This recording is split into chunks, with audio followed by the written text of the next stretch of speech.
गोली मारिए हम लोग को भी। अच्छा क्यों मारेगा? आप ही लोग मार दीजिए ना, आप ही लोग मार दीजिए। सबूत भी हम ही दे, आदमी नहीं मेरा ही मरेगा। सर एक काम कीजिए, हम लोग को भी गोली मारिए। अठिया दाऊद है जो गिरफ्तार नहीं हो रहा है। जिस देश का प्रधानमंत्री किसी राज्य में 15 से 20 मिनट के लिए ट्रैफिक जाम में फंस जाता है, तो उस देश का पूरा सिस्टम इस बात की इंक्वायरी में लग जाता है कि प्रधानमंत्री जैसे बड़े राष्ट्राध्यक्ष कैसे किसी सुरक्षा के चूक के शिकार हो सकते हैं।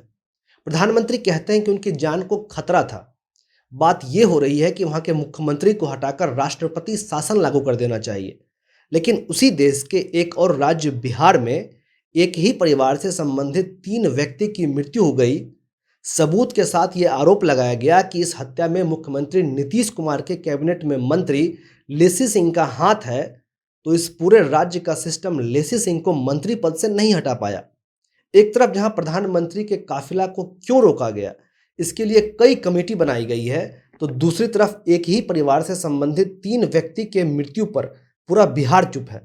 मुझे पता है कि प्रधानमंत्री का पद भारत में संवैधानिक दृष्टिकोण से सबसे बड़ा पद है, लेकिन इस बीच अगर राजनीतिक गुरु लालू प्रसाद यादव के एक वायरल फुटेज का जिक्र किया जाए, जिसमें वो कहते हैं कि किसी एक नेता और प्रधानमंत्री की जान का जितना महत्व है, उतना ही महत्व उस देश की जनता के जान का भी है, तो फिर सवाल ये उठता है कि इस कथन का वास्तविकता क्या है।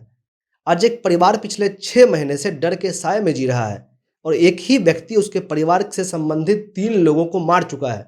तो उस राज्य की पुलिस क्या कर रही है? क्या पुलिस पर राजनीतिक दबाव है? क्या बिहार की शासन, प्रशासन और न्याय व्यवस्था अब भरोसे के काबिल नहीं है? कल दिन दहाड़े जिस तरीके से पूर्णिया में नीरज झा की हत्या हुई है, उसे लेकर पूरा परिवार आक्रोशित है। उनकी बहन क्या कुछ कह रही हैं, सुनिए। एक रंजिश है जिसके तहत, एक साजिश के तहत इसको मारा गया। अटिया का हाथ है, शंकर सिंह का हाथ है। ये लोग सब मिल के उसको मारा है दिन दहाड़े। और पुलिस प्रशासन ऐसी है कि हाथ पे हाथ दिए हुए बैठी हुई है। आज भी यही बोल रही हैं कि कार्रवाई करेंगे। लेसी सिंह मैडम का ही हाथ है, कुछ नहीं, पूरा का पूरा हाथ उन्हीं का है। शंकर सिंह बार बार इनको बोलते थे कि तुम बस स्टैंड छोड़ो, बस स्टैंड छोड़ो, तुम वहां से हम कमाएंगे, हम लेंगे। ये नहीं छोड़ता था क्योंकि इसका रोजी रोटी वहां से चलता था। तो इसी रंजिश में आकर वो इसका हत्या करवा दिया।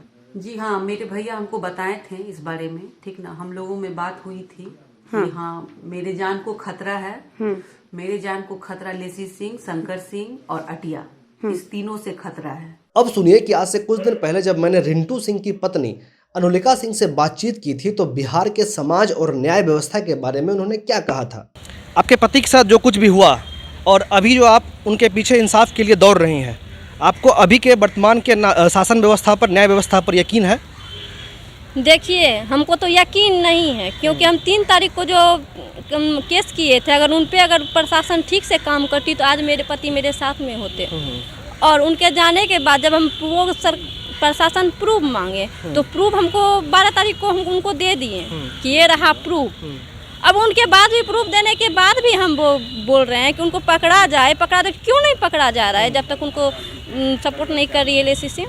आज पूरा परिवार डर के साए में जी रहा है। घर त्याग कर ये लोग कहीं छिप कर रहने को मजबूर हैं, क्योंकि खुलेआम धमकी आती है कि तुम्हारे परिवार के हर सदस्य को मार देंगे। हम घर में सस्ती में नहीं रह रहे, घर छोड़ करके हम कितना दिन बाद में रहे बता दीजिए। मेरा भी 2 छोटा छोटा बच्चा है। तो ऐसे में किसी को चैन की नींद कैसे आ सकती है? यह अलग बात है कि बिहार की शासन व्यवस्था भले ही कुंभकर्ण की नींद में सो रही है। कल दिन दहाड़े नीरज झा की हत्या हो गई, बाकायदा सबूत है, लेकिन पुलिस प्रशासन मौन है। और क्या बिहार की जनता इतनी स्वार्थी हो चुकी है कि आज कोई भी उस परिवार के साथ खड़ा नहीं है? इधर से भाग के आए थे दोनों उधरे से थे पीछे। जी, कितना गोली मारा है? 2 गोली। पहचान हुआ किसको मारा है? नीरज झा है। ये करीब 15-20 मिनट हो गया।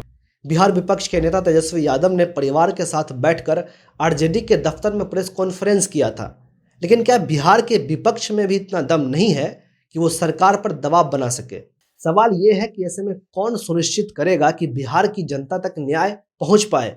और अगर आम लोगों तक न्याय नहीं पहुंच पाता है तो बिहार की सरकार को सुशासन का नाम जपना बंद कर देना चाहिए।